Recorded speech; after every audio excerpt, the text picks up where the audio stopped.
Hai, masih di AutoNet Max dengan Audi dan gue berani bilang mobil di samping gue ini adalah Honda tercanggih dan teririt yang ada di Indonesia. Ini adalah Honda CR-V generasi ke-6 dan ini adalah CR-V pertama di Indonesia yang pakai mesin hybrid. Penasaran kan? Cek video ini.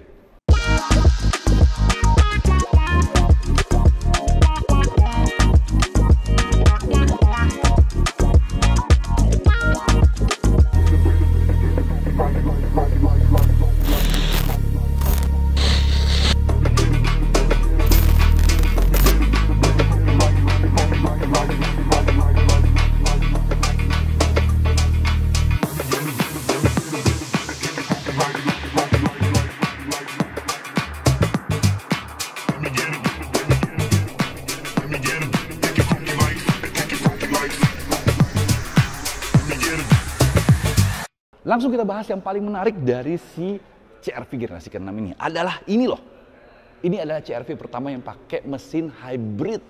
Mesin hybrid sini atau mesin bakarnya atau ICE-nya sendiri dia pakai mesin 2000 cc, Atkinson cycle, powernya sekitar 147 PS, tapi motor listriknya yang canggih. Motor listriknya bisa keluarin tenaga sampai 184 PS. Total kombinasi motor bensin sama motor listriknya ini bisa bikin sekitar 207 PS dengan torsi badak. 335 Nm. Tuh, yang biasa bela-belain mobil diesel mah udah gak ada apa-apanya sekarang torsi segitu kasarnya. 0 sampai 100 di luar negeri di bawah 8 detik. Dengan konsumsi bensin lagi-lagi di luar negeri 1:15. Jadi udah kenceng, irit. Coba. Nikmat apa yang kau dustakan? Sedikit lagi mengenai teknologi hybridnya. Jadi ini adalah Honda kedua yang pakai hybrid di Indonesia. Bener, bukan Honda pertama. Honda pertama adalah Honda CR-Z di tahun 2013 kalau nggak salah. Tapi hybridnya yang ini beda dengan hybridnya si CR-Z. Kalau CR-Z dulu dia pakai nama konsepnya, sistemnya tuh IMA, Integrated Motor Assist. Jadi motor listriknya itu cuma kayak ngebantu dorong ketika mau akselerasi. Ini si EHEV ini dia totally different, beda banget.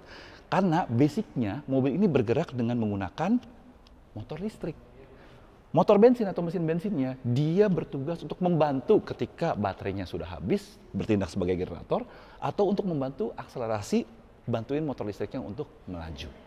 Jadi basicnya, balik lagi, mobil ini adalah serial hybrid yang kerja kayak paralel atau paralel hybrid yang kerja kayak serial.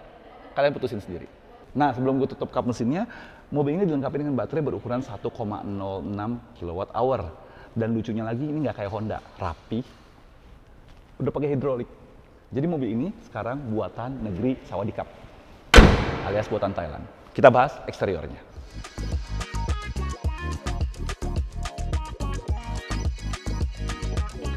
Sedikit soal eksteriornya. Jadi kalau kalian lihat eksteriornya sekarang mature ya. Jadi kalau Honda sebelumnya, Honda tuh unik gitu loh. Satu sporty, satu elegan. Satu sporty, satu elegan. Selalu seperti itu. Dan cycle-nya kali ini menjadi elegan. Sekilas tampilan dia jadi lebih kelihatan kayak mobil-mobil USDM atau buatan Amerika. Mengingatkan gue sedikit kayak Honda Pilot ya, yang adanya cuma di Amerika. Sekarang solid wing-nya benar-benar solid, benar-benar keker gitu ya. Terus aksen-aksen ininya juga nggak Asia Tenggara gitu loh. Jadi kayak lebih US. Warna merahnya juga, biasanya gue puji warna merahnya Mazda, tapi kali ini warna merahnya kelihatan beda dan kelihatan mencolok sekali. Di samping ini, karena mobil ini hybrid, logo Hondanya dikasih warna biru, aksen biru di dalam sini. Dan ini udah ditutupin kayak lapisan kaca karena dia ada sensor untuk adaptif cruise control-nya. Pindah ke bagian samping sedikit, aksen lampunya sekilas mengingatkan gue sama Honda Accord. Dan adaptive headlight-nya ini juga canggih. Kenapa? Kalau biasa adaptive headlight itu dia dua-duanya ya akan naik turun, high beam-nya ya naik turun. Dia bisa satu doang yang naik, satu doang yang turun, bisa ngedip jadinya kasarnya. Ini teknologi baru untuk si CR-V ini.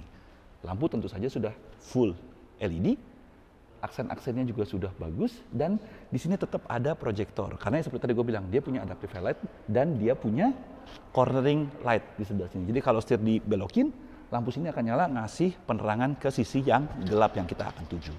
Turun ke bagian bawah, ini ada fog lamp kecil di sini, ini mirip kayak mobil-mobil sebelumnya. Dan kali ini aksen-aksen gini ya, dia beneran bolong dong. Jadi nggak cuman honeycomb yang cetakan waffle dulu, Filsat bilang. Sekarang ini beneran bolong, jadi improvement banget ini buat ngalirin udara ke bagian rem di bagian roda sini. Nih, kamera mendekat, kasih unjuk bahwa ini beneran bolong. Soalnya nggak ada colokan gua.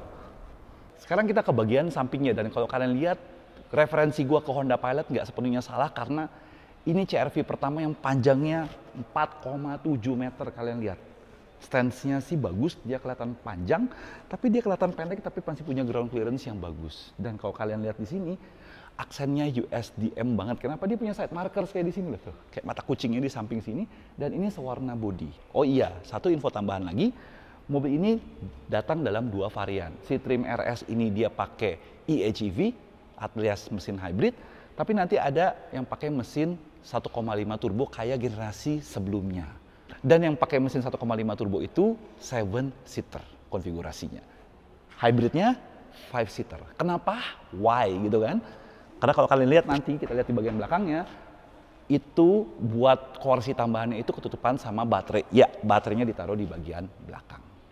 Dia pakai ban yang gede, 19 inci, profilnya 235/55, dan desain peleknya sebenarnya ada kemiripan kayak versi sebelumnya si CR-V, cuman kali ini yang yang mengkilatnya bukan bagian dalamnya, mengkilatnya bagian luarnya, dalamnya malah dibikin hitam, dan ini nggak terlalu mengkilat banget ya. Jadi kayak agak polishnya kayak agak keabu-abuan gitu loh. Tapi jadi keren sih. Jadi kayak lebih gahar gitu. Di bagian sini spionnya sudah ditone, jadi warnanya selalu hitam. Udah ada kamera juga di sini untuk Honda Lane Watch-nya. Dan kalau kalian lihat lagi detail-detail sepertinya, dia bikin aksen-aksen chrome biar kelihatannya lebih eksklusif, lebih luxury lah. Dan di sini juga si roof rail-nya dikasih aksen warna satin. Memang si roof rail-nya nggak segede si Outback atau nggak segahar si Outback kayak buat perang di Afghanistan sih. Tapi ini malah lebih matching sama keseluruhan desain mobilnya. Ya, pindah ke bagian belakangnya. Kalian pasti mau komen, gue tahu. Tunggu, sebelum komen gue kasih unjuk nih. Sedikit ilustrasi. Kalau kalian tutupin ini semua, ini CR-V lama. Kalau kalian tutupin atasnya, ini Honda City. Kalau kalian buka kayak gini, ini R3. Tapi R3 tuh niru XC90 loh. Ada lagi, L-shape-nya kayak BMW. Jadi, desain itu sebenarnya tergantung tren. Ada yang mirip-miripnya, ada yang sama-samanya, ada juga yang beda banget. Nah, kebetulan trennya kayak gini sekarang. Kalau kalian ingat lagi, CR-V yang sebelum ini, generasi kelimanya juga punya aksen seperti ini. Tapi kalau ada yang bilang kayak R3, gue juga tetap setuju sih.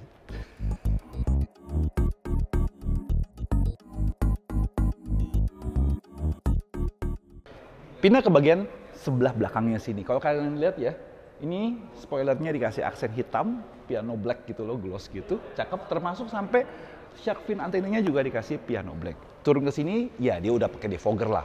Harga segini nggak pakai defogger sih kebangetan. Tapi ada detail lucu nih. Jadi kalau kalian lihat, di balik si rear wipernya ini, defoggernya dibikin begini nih. Kayak kotak-kotak gitu, supaya nanti kalau dia manasin keseluruhan kacanya, dia juga manasin si wipernya ini biar nggak macet. Keren, tuh kan? Beda kan? Pindah ke bawah dikit, aksen-aksen birunya juga masih kuat di sebelah sini. Desainnya keseluruhannya juga masih keker ya, masih kelihatan white gitu mobilnya tuh. Trimnya di sini RS, terus di sini juga ada keterangan engine-nya eHEV. CR-V-nya taruh situ, simple. Gue baru kali ini ngelihat ya, mobil dengan underbody-nya ini malah dicat sewarna semua. Kalau dikasih kayak aksen dikit, sebenarnya sih jadi lebih sporty. Cuman ini kayak lebih elegan aja. Dan knalpotnya 2, bohong. Tuh, bohong. Knalpot benernya cuman 1 sebelah sini doang. Yang sini nggak bolong. Sayang ya, padahal depannya tadi ya, aksen-aksen depannya, grillnya, itu malah bolong. Bolong nggak pada tempatnya.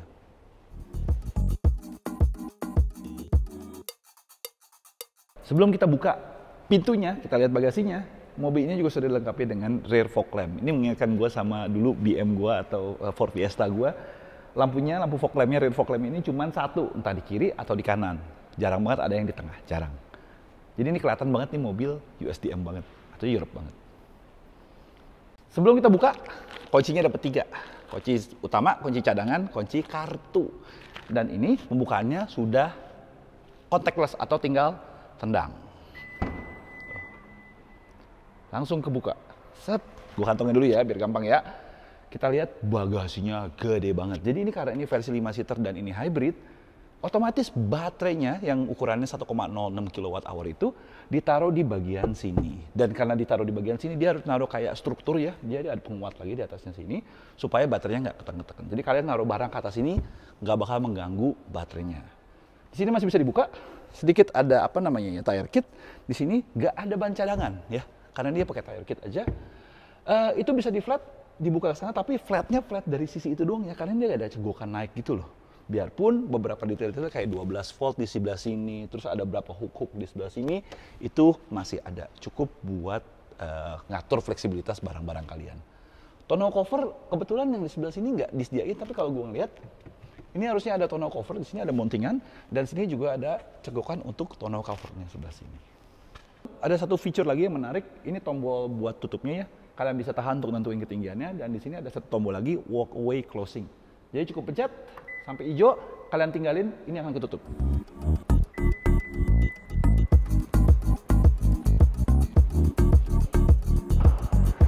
Oke, sekarang kita masuk ke dalam interiornya si CR-V Hybrid. Kaget gak sih? Kaget, karena dalamnya sekarang so-an CR-V ini kayak Civic banget, bener-bener kayak Civic banget. Jadi detail-detailnya, aksen-aksen yang heksagonalnya di sini yang banyak orang bilang debuan sih, tapi menurut gua keren ya. Itu sama persis sama Civic, termasuk air fan-nya yang modelnya di balik layar seperti ini, dan beberapa detail-detailnya semuanya Civic.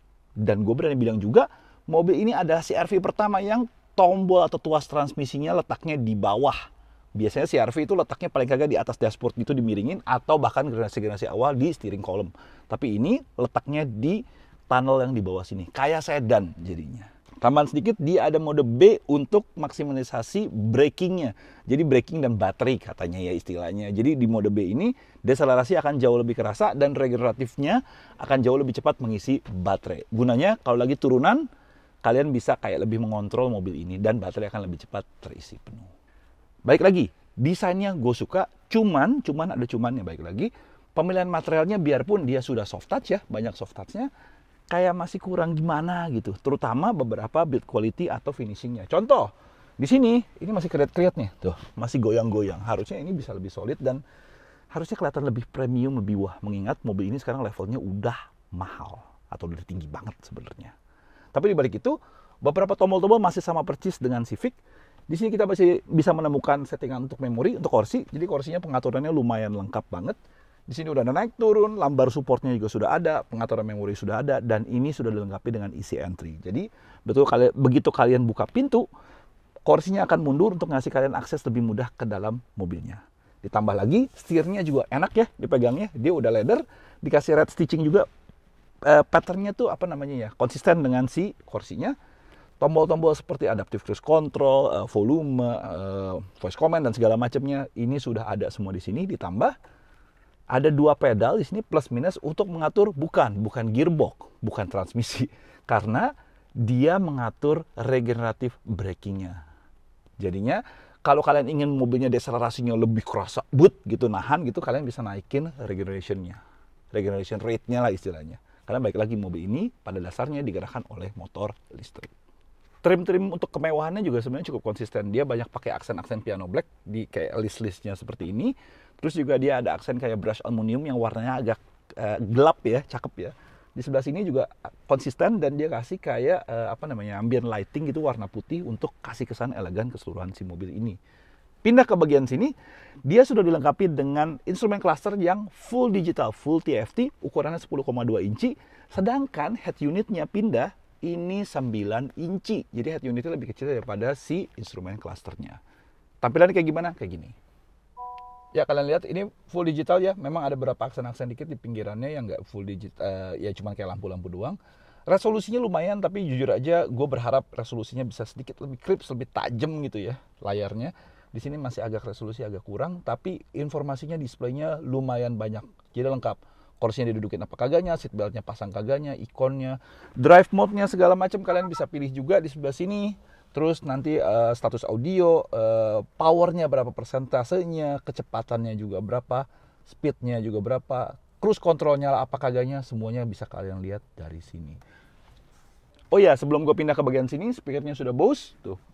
Di Twitternya sudah ada kelihatan logo Bose, dan pindah ke bagian sini seperti tadi gue bilang 9 inci. Dia masih ada tombol fisikal untuk home, back, dan volumenya atau maju mundurnya sebelah sini. Lumayan, dia bisa nyambung ke Android Auto dan Apple CarPlay. Apple CarPlay-nya sudah wireless. UI-nya sendiri cukup smooth ya. Ada semua aplikasi, ponsel FM, audio Bluetooth, koneksi smartphone, ada aliran daya tuh. aliran daya kalian bisa lihat kisaran dia bisa bergerak, baterainya berapa, dan mungkin keiritannya seperti apa. Tuh, audio Bluetooth segala macam, home-nya juga masih ini. Penghitung perjalanan, kalian bisa kasih estimasi berkendara saat ini, trip A, trip B-nya seperti apa. Balik lagi, geser dikit. Setelan umum, setelan kendaraan AM, pembaruan sistem, jam, kompas, mode tampilan, dan penginstal aplikasi. Kita lihat di setelan kendaraan. Oh ternyata banyak setelannya di sini dan gambarnya lumayan bagus ya. Jadi kayak kayak Wikipedia, nggak kayak manual book dimasukin ke dalam head unit. Pengaturan sistem mengemudi, pengaturan meter HUD, kalian bisa ngatur tampilannya HUD apa atau meternya seperti apa. Head up display segala macam, notifikasi, lane keepingnya segala macam itu bisa kalian lihat dari sini. Posisi mengemudi juga tuh ada aktif memorinya. Ini yang easy entry-nya kalian bisa nyalain atau matiin. Wireless-nya kalian bisa nyalain dan matiin, setting lagi di sini. Lighting juga, interiornya, redupnya berapa lama, adaptifnya nyala apa kagaknya. Terus pintu dan jendela, buka pintunya, setelan penguncian, spion yang lipat otomatis atau kagaknya, itu bisa kalian atur, beserta pengaturan pintu bagasi elektrisnya. Jadi gue berani bilang kayaknya sih bagasinya ini bukan aftermarket dari Indonesia. Ya baik lagi, mobil ini CBU dari Thailand. Tambahan lagi untuk melengkapi driving dynamic-nya sendiri, dia juga sudah dilengkapi dengan head-up display yang langsung ditembakkan ke windscreen atau ke kaca bagian depan. Kalian bisa lihat kecepatan sama beberapa status kayak lane keeping-nya, cruise control-nya kalian bisa lihat dari head-up display-nya. Sedikit pindah ke bagian bawahnya. Kalian masih menemukan tombol-tombol pengaturan AC di sebelah sini dan tombolnya juga sudah dilengkapi dengan kayak knurling-nya. Knurling itu kayak tekstur di sini yang dipegangnya enak, kelihatan premium lah ibaratnya lah. Pengaturan AC-nya sendiri, dia sayangnya, dia udah dual zone. Dia ada sync kan antara kanan dan kiri. Jadi kanan dan kiri bisa punya temperatur yang berbeda. Indikatornya kerennya di dalam sini. Tuh. Terus tactile-nya juga enak. Tek-tok-tek-toknya tuh enak. Tuh. Kayak klik, satisfying klik kalau katanya David Gadget ini. Turun ke bagian bawah. Di sini ada USB A, ada USB C, 12 volt sendiri, dan ada wireless charging. Jadi kalau wireless charging kalian tinggal taruh di sebelah sini saja. Dia akan langsung otomatis mengecas. Tapi sayang nggak ada locking mechanism seperti apa untuk menjaga si handphonenya tetap di tempatnya. Jadi mungkin kalau manuvernya kayak gimana-gimana tuh dia bisa tuh agak goyang-goyang dengan mudah. Pindah lagi ke bagian belakangnya, ada drive mode. Karena ya seperti tadi gue bilang, mobil ini adalah full hybrid. Jadi kalian bisa pilih mode pengendaraan atau mode berkendara full EV. Jadi kalian bisa ngatur di drive mode sini. Di bawahnya ada tombol untuk hill descent control, parking brake beserta brake hold-nya. Lari ke sebelah sini. Di sini ada cup holder, ada semacam tempat untuk recehan, receh, hilsat banget tuh. Di sini ada tray, bisa dipindahin kanan kiri. Dalam sini cukup dalam ya tray-nya ya. Ada kayak lampu kecilnya sebelah sini dan sudah dikasih padded yang bagus. Cuman sayangnya pinggir-pinggirannya masih plastik. Jadi naruh barang di sini masih kelontang-kelontak. Sebelum kita pindah ke belakang, tambahan lagi, kursinya sudah full kulit. Aksen-aksennya mirip banget kayak si Honda Civic. Dan sekarang kursi penumpangnya sudah full elektrik juga. Iyalah, masa harganya udah mulai segitu gitu loh, masa nggak listrik. Dan ini khusus untuk tipe RS. Tipe yang 1,5 turbonya yang 7-seaternya saya belum lihat, jadi kita belum tahu detail-detailnya seperti apa. Tapi yang versi RS ini sudah dilengkapi juga dengan 8 airbag. Ya, 8 airbag. Airbag biasa ya, airbag depan, kanan kiri, airbag samping ya, window depan belakang, dan airbag lutut. Ini airbag. Ada satu di sini, ada satu lagi di bawah sini untuk penumpang maupun supirnya. Masuk ke baris keduanya si Honda CR-V generasi ke-6. Kita tutup. Dan di sini gue mau highlight sedikit konsistensi dari inkonsistensinya Honda, yaitu depannya soft touch, belakangnya plastik. Kenapa gitu loh? Kenapa harus dicutat di belakangnya sih? Cuman balik lagi, ini mobil 5-seater karena versi hybridnya. Dan di sini pengaturannya sendiri cukup lega ya. Kalau kalian lihat, tunnelnya sendiri dia cukup rata dan kalian duduk cukup nyaman karena kursinya sendiri dia sudah bisa recline dan sliding. Slidingnya bisa sampai begini, bisa sampai mundur banget. Dan recline-nya sendiri ada tuas di sini, kalian bisa tarik. Bisa kurang lebih segini. Ya nggak ada juga sih orang mau duduk begini sih gitu. Dan sampai bisa tidur banget ala-ala Sultan. Baik lagi, cari posisi duduk yang ideal di sini jauh lebih gampang dibandingin di mobil-mobil lainnya. Cuman, gue mau highlight dikit, kursinya sebenarnya lumayan rata, 40-60 pembagiannya, cuman kerasa busanya kayak sedikit lebih keras dibandingin di bagian depannya. Tapi untungnya, beberapa fitur di bagian belakang ini bisa dinikmati oleh penumpang, seperti USB-C-nya ada 2, ventilasi AC masih ada, armrest improvement, nggak ngeplek lagi. Lebih solid, dan kalian juga sudah dapetin panoramic roof sampai belakang. Depannya panoramic sunroof, sorry ya. Depannya sunroofnya bisa dibuka, panoramiknya juga bisa dibuka sampai belakang buat ngasih ambience atau kesan lebih lega. Satu tambahan lagi yang gue suka dan gue suka mainin waktu nyobain si HR-V. Lampunya dia model pakai capacitive touch, jadi cukup kalian sentuh aja di pinggirnya itu dia baca listrik statisnya tangan, lampunya bisa nyala. Legroom, gede banget. Cuman headroom, kalau kalian posisinya begini dia agak lumayan karena dia atapnya belakangnya agak sloping, tapi begitu depannya karena dia buat naruh si sunroof, ini agak berkurang nih tuh. Dengan tinggi gue 174, kalau gue berdirinya agak gini, ini nempel banget legroomnya.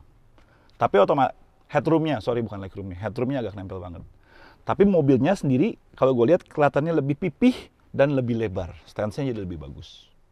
Tambahan lagi untuk active noise cancelling. Jadi teknologi ini sebenarnya sudah ada di CR-V generasi sebelumnya, atau generasi kelima. Cuma di generasi kelima itu, si mic-nya ya, itu cuma 2, depan, kanan, kiri.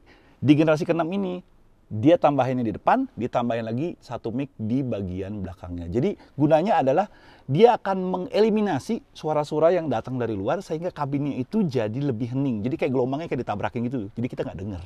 Itu gunanya active noise cancelling di Honda CR-V.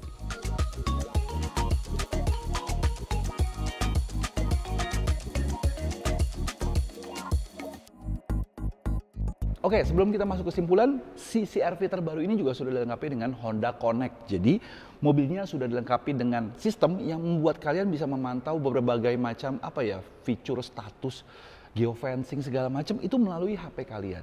Lebih smart lah jadi mobilnya. Nah, tapi baik lagi ya, kesimpulannya adalah apa dari mobil ini? Mobil ini tersedia dalam versi 1,5 turbo juga, jadi nggak cuma hybrid doang. Dan 1,5 turbonya itu punya tampilan agak sedikit berbeda. Kalau si hybridnya dia tampil lebih elegan, 1,5 turbonya tampil lebih sporty karena ada kelendingan-kelendingan hitam. Dan 1,5 turbonya juga punya varian atau punya konfigurasi 7-seater. Sedangkan si hybridnya ini cuma 5-seater. Nah, balik lagi, dengan semua fitur-fitur terbarunya, Honda Connect, Sensing Plus, mesin hybrid yang lebih dominan mesin listriknya, yang bekerja motor listriknya yang bekerja. Desain baru yang lebih USDM, lebih Eropa, lebih keamrik-amrikan, lebih elegan. Menurut kalian, dengan harga, dengan bandrol harga seperti ini, CR-V terbaru ini worth the money atau tidak? Sampai komen ya di sini ya, komen, kritik, saran, monggo. Kalau kalian suka video ini, klik like. Kalau kalian belum subscribe, silahkan subscribe. Dan tekan tombol lonceng untuk tahu video-video terbaru dari Autonet Max. Audi sign off, thank you udah nonton, bye-bye.